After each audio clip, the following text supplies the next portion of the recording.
In the small town of Lufkin, Texas, the DaVita dialysis clinic was supposed to be a safe place. People came in to stay alive.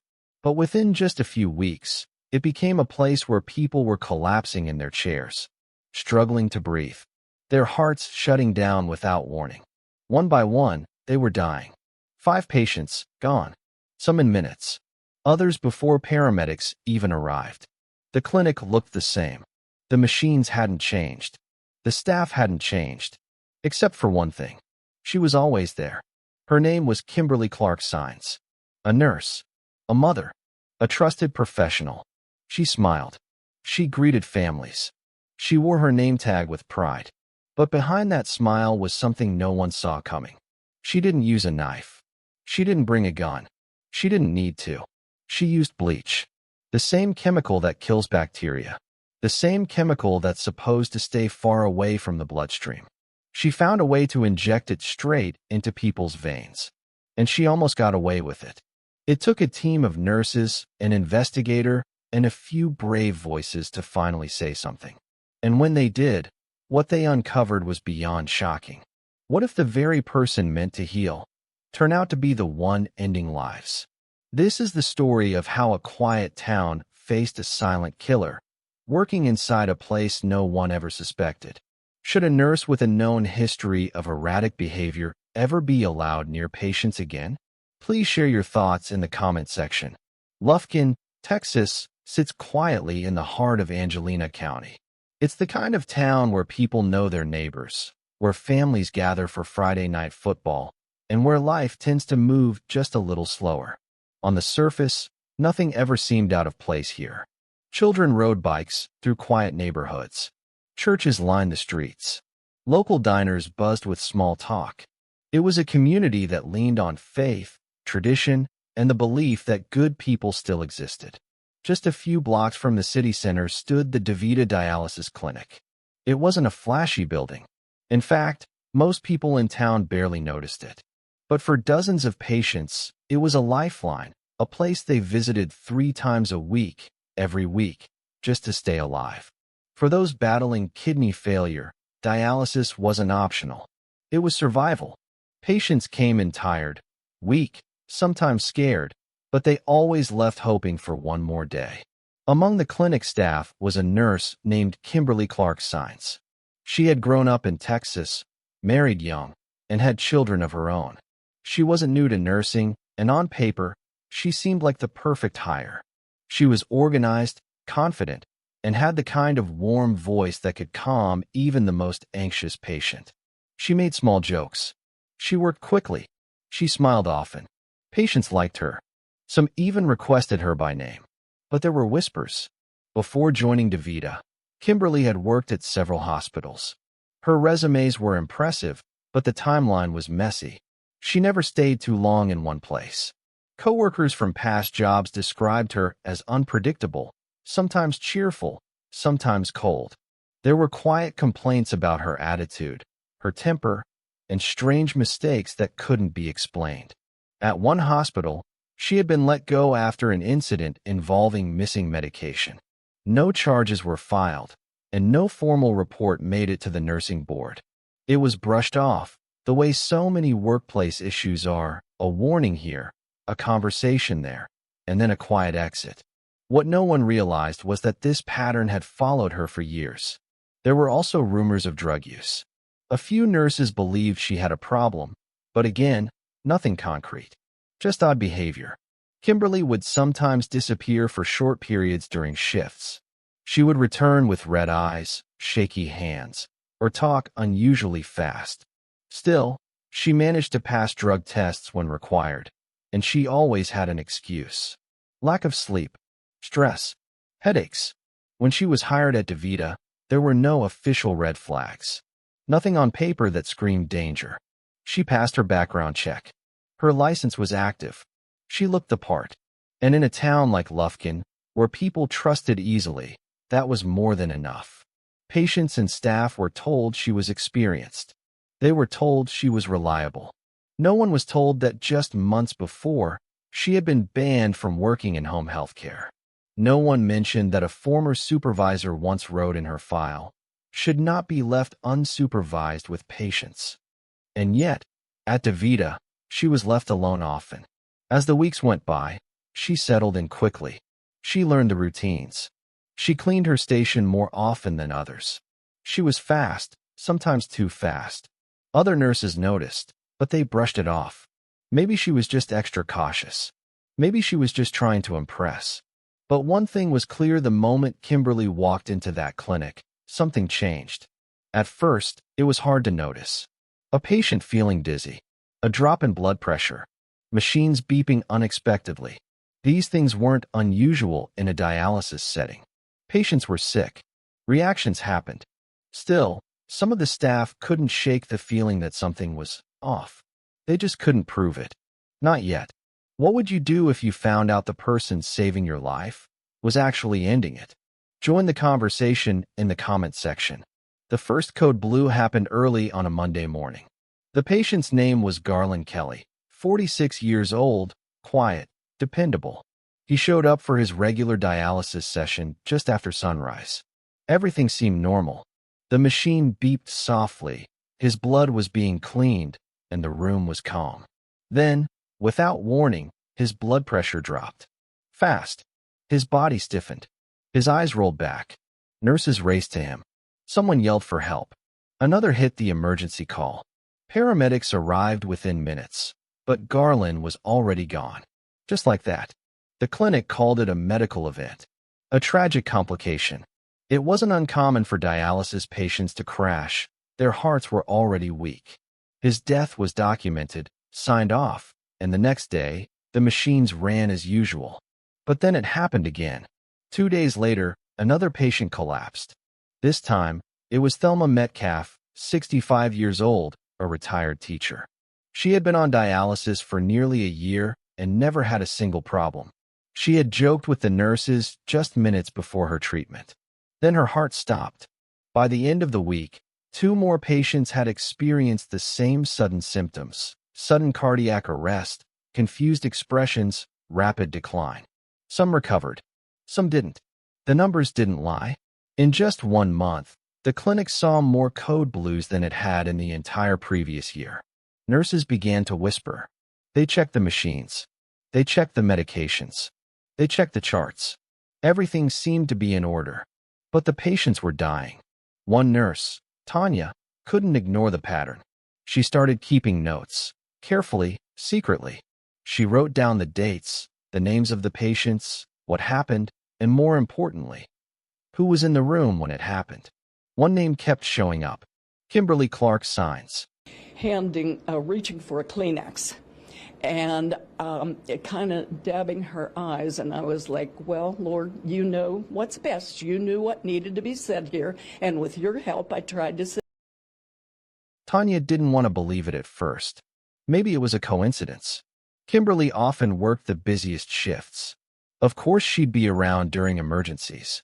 But Tanya had been a nurse for a long time. She trusted her instincts. And her instincts were screaming.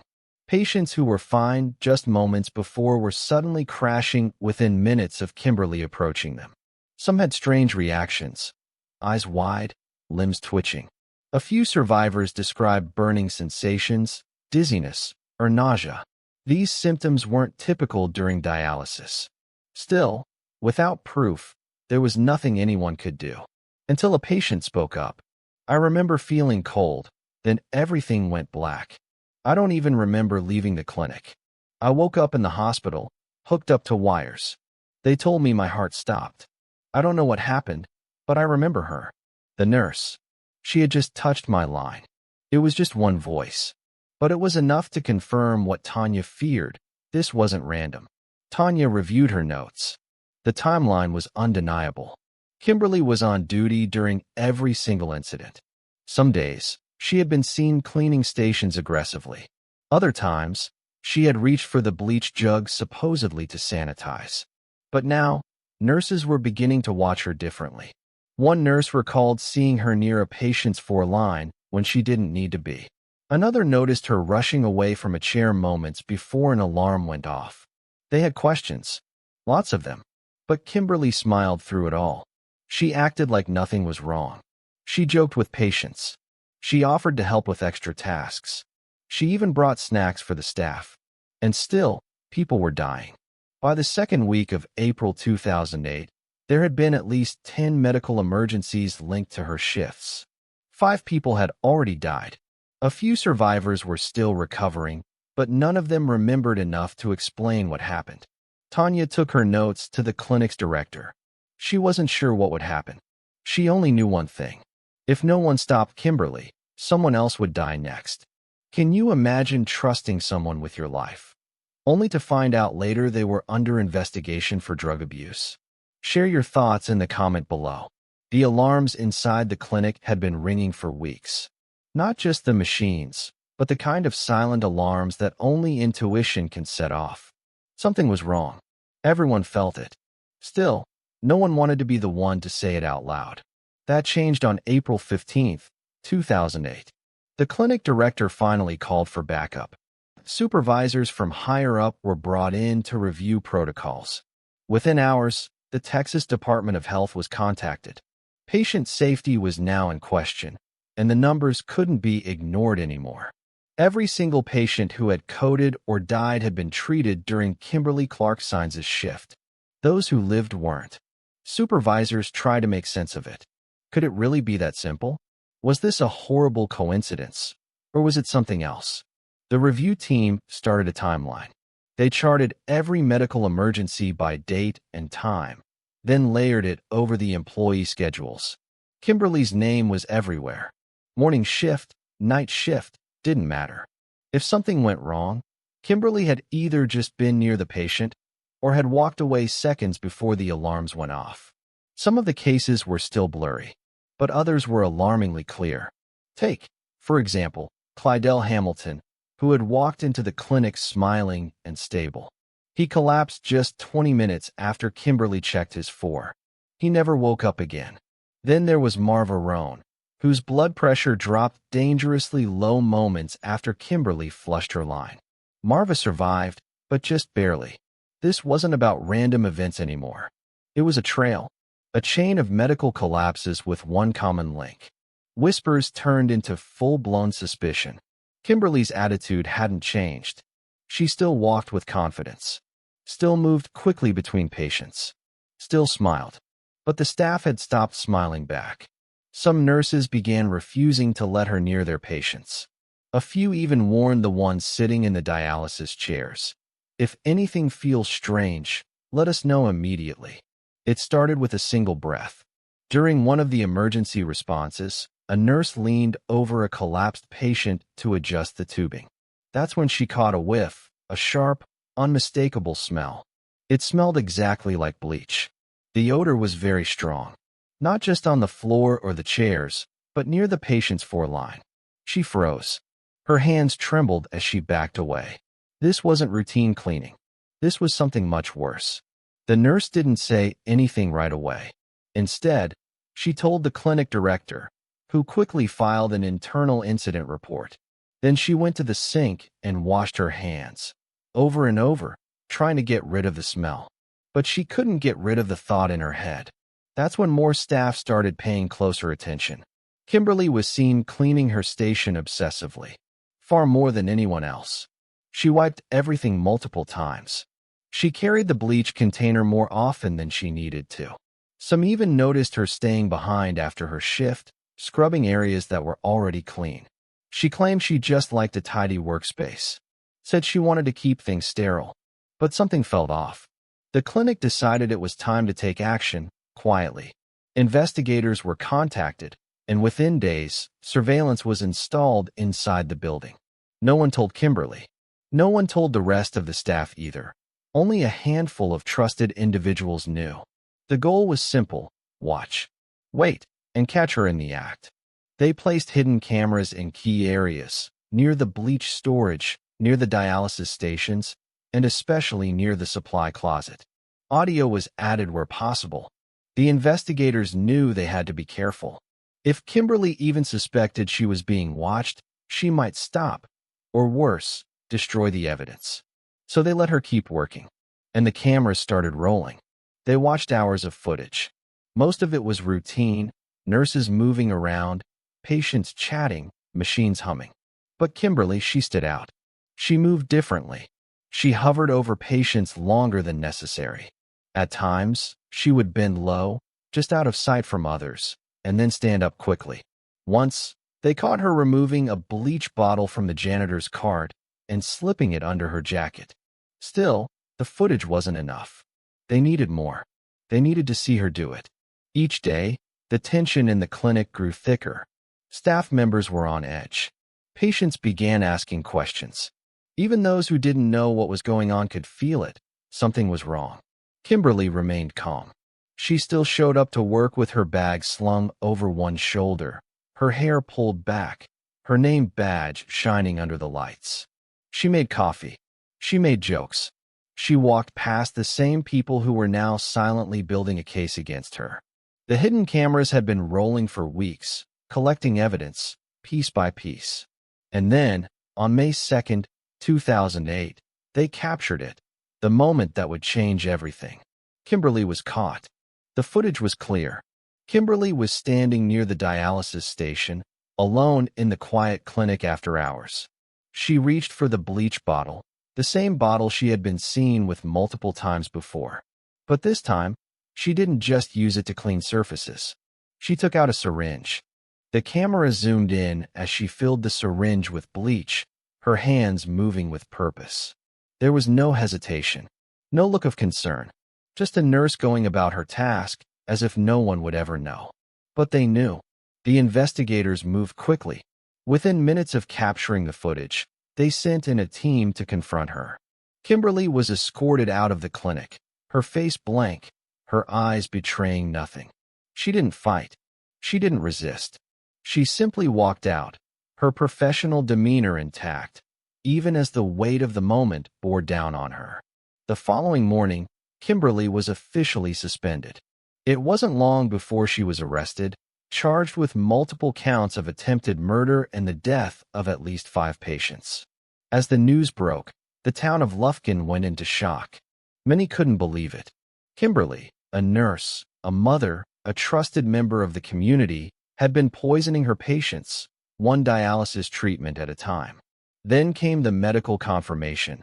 The bloodlines of several victims tested positive for traces of bleach. It wasn't just 1 or 2 patients. There were multiple. Kimberly had been injecting bleach directly into their bloodstreams, causing their hearts to stop and their bodies to collapse. The medical examiner's office revealed the devastating truth. The bleach was a silent killer. It didn't show up immediately. It lingered in the body, slowly shutting down organs, choking the life out of the victim before the medical staff even had a chance to intervene. But it wasn't just the patients who were affected. It was their families, their friends, the entire community. Families began to speak out.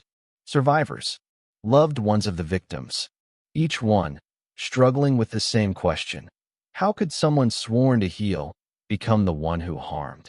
The questions only deepened as the investigation expanded. How long had this been going on? Was she really acting alone? And what had driven Kimberly to commit such an unspeakable act? The small town of Lufkin, Texas, had never seen anything like this. The trial of Kimberly was about to begin, and it was all anyone could talk about. The media swarmed the courthouse. Reporters lined up, eager to capture every moment. Camera flashes went off like staccato gunshots as the doors to the courtroom opened. For the families of the victims, it was the moment they had been waiting for, the chance to see justice served. For others, it was the start of a reality.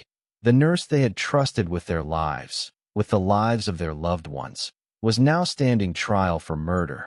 As Kimberly entered the courtroom, her face remained calm, almost too calm.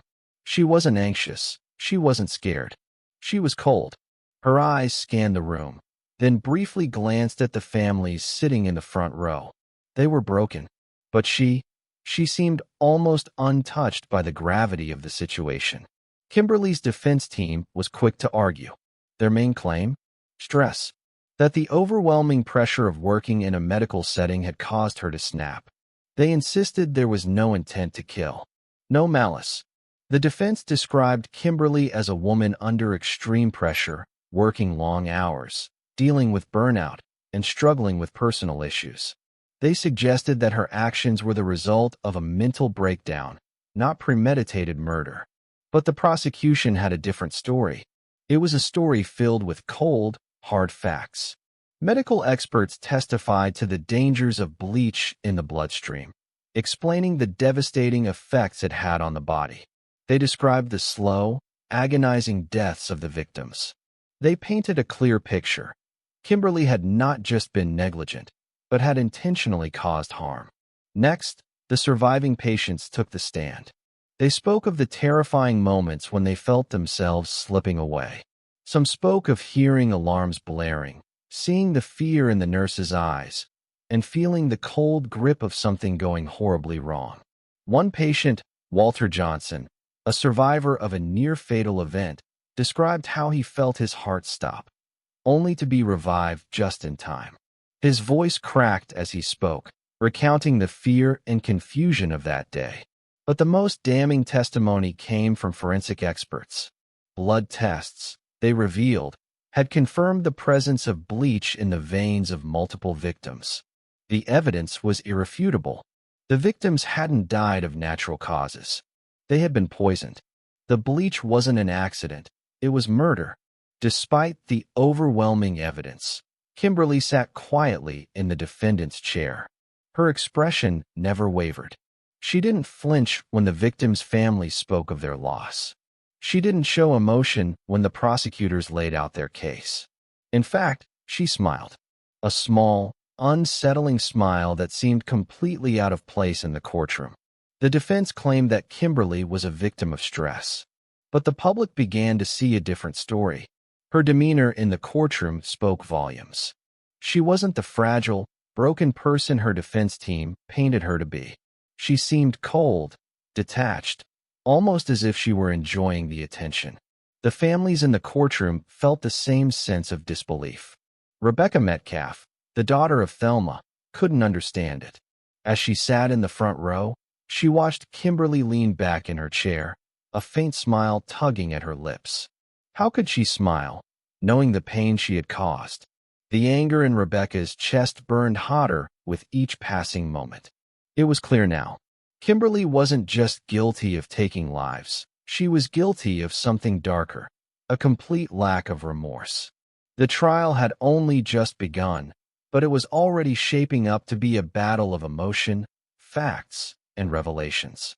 The courtroom was filled with tension as the judge prepared to read the verdict. Kimberly sat quietly, her expression still unreadable, as the fate of her future hung in the balance. The families of her victims sat in the front row, their faces a mix of grief, hope, and raw emotion. This was the moment they had been waiting for, the moment justice would finally be served. When the judge spoke, his words were heavy, reverberating through the courtroom like a drumbeat. Kimberly Clark Sines, you are hereby found guilty on all charges. The silence that followed was deafening. The weight of those words hit like a wave crashing against the shore. Kimberly's eyes flickered for the briefest moment, but she didn't show fear. She didn't show anything, just a hollow stare, as if the consequences of her actions no longer mattered to her.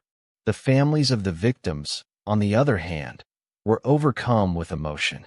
Rebecca Metcalf, Thelma's daughter, was the first to speak through her tears. We may never get her back, but at least we know she won't hurt anyone else. My mother deserved better. They all did. Across the room, other family members wiped away tears. It wasn't relief, not yet. This was simply the beginning of a long, painful healing process. Justice, for them, would never bring back their loved ones. Kimberly's defense team seemed defeated, but still tried to maintain a professional facade. The prosecution stood tall, knowing they had fought for the truth. The judge's voice cut through the tension once more. Kimberly Clark Sines, you are hereby sentenced to life imprisonment without the possibility of parole, plus an additional 60 years for the murder and attempted murder of your patients. The gavel struck down, and the courtroom erupted in whispers and gasps. For the families of the victims, this was the moment they had hoped for. Kimberly would never see the outside world again. She would never be able to hurt anyone else. But it wasn't a victory, not really. How could it be when so many lives had been lost? As the bailiffs moved to escort Kimberly out of the courtroom, there was no sense of satisfaction from the families. No cheers, just the quiet sobs of those who had suffered unimaginable loss. Public outrage flooded the news. Across the country, people were stunned and angry. How had this happened? How had someone trusted with the care of vulnerable patients managed to slip through the cracks, leaving behind a trail of death? The questions multiplied. The answers, however, were elusive. How could someone who was supposed to be a healer turn into a killer? One reporter asked during a news broadcast, summing up the national sentiment. People were furious that Kimberly had been able to carry out her crimes for so long. How had she been allowed to continue working at the clinic without anyone connecting the dots? How could the system fail so completely? As Kimberly was led away in handcuffs, her eyes remained cold, impassive. There were no tears, no remorse. She hadn't shed a single tear throughout the entire trial. The only thing left to wonder was, what had driven her to do it? What had turned her from a compassionate nurse into a cold-blooded murderer? For the families of the victims, the trial was over. But the pain, the grief, would last forever. And for the community of Lufkin, Texas, nothing would ever be the same. The trial may have ended, but the echoes of Kimberly's crimes stretched far beyond the courtroom. Inside dialysis centers across the country, a quiet panic had started to rise. Nurses double-checked each other's work. Administrators ordered emergency reviews of procedures. What happened in Lufkin had shaken the medical world. Lives had been lost, not from illness, but from the very hands meant to save them. New protocols were rolled out, almost overnight. Clinics began installing more cameras, tracking medications more closely, requiring stricter background checks. The once routine world of outpatient dialysis suddenly became a place of suspicion and caution. DaVita, the company that operated the Lufkin Clinic, faced an avalanche of lawsuits. Families demanded answers. The company, worth billions, now had to explain how one nurse managed to go undetected for so long. Despite complaints, despite warning signs, despite lives lost, the Texas Board of Nursing wasn't spared either. Critics asked how Kimberly, with a history of drug use and erratic behavior, had ever been allowed back into a clinic. Her license should have been pulled years before. But it wasn't, and people paid the price. Some families refused to let their loved ones' names be forgotten. They started foundations, small, heartfelt nonprofits aimed at helping others who had lost someone suddenly or unjustly in the healthcare system. Thelma Metcalf's daughter hosted her first fundraiser just 6 months after the verdict. Her voice cracked during the speech, but her message was clear. We trusted her, and she betrayed us all. The words hit hard. They weren't just about Kimberly. They were about a system that failed. A system that didn't ask the right questions until it was far too late. In Lufkin, the community still struggles to understand what happened. A town known for quiet streets and friendly neighbors became the epicenter of one of the most disturbing serial killer cases in medical history. Some say they still avoid the old DaVita building. Others say they'll never trust a nurse the same way again. For the victims' families, closure is still out of reach. They live with a cruel truth that someone looked them in the eye, smiled, and then walked into a room and killed someone they loved. This wasn't just about bleach in a syringe. It was about broken trust, shattered families, and lives that never had to end. Kimberly Clark Sines was trusted with life and chose death. She walked into that dialysis clinic every day wearing scrubs, a name badge, and a smile. To her patients, she was a nurse, a caregiver, someone they could depend on in their most vulnerable moments. But behind that uniform was a woman who made a choice. A choice to harm, to betray, to kill. At least 5 lives were taken. Dozens more were scarred forever. Families broken. Trust shattered. And for what? No one may ever fully understand what drove her to do it. What we do know is this: the signs were there. The warnings were real. And the system that was supposed to protect these patients failed again and again. We must never forget the names: Thelma Metcalf, Clara Strange, Garland Kelly, Cora Bryant, Opal Few. These were real people, mothers, fathers, grandparents, who deserved better. And they are not just names in a file. They were loved. They mattered. If you've watched this far, thank you. You're helping to shine a light on a tragedy that should never have happened. Let's never forget the victims. Share this video to raise awareness. Their families still live with the pain every day. The least we can do is remember. Now we want to hear from you. Does this feel like one of the most cold-blooded betrayals in medical history to you? Why or why not? Drop your thoughts in the comments. Your voice matters. And if you're passionate about real-life stories that demand to be heard, subscribe, give this video a like, and turn on the bell so you don't miss what's coming next. Because these stories deserve to be told.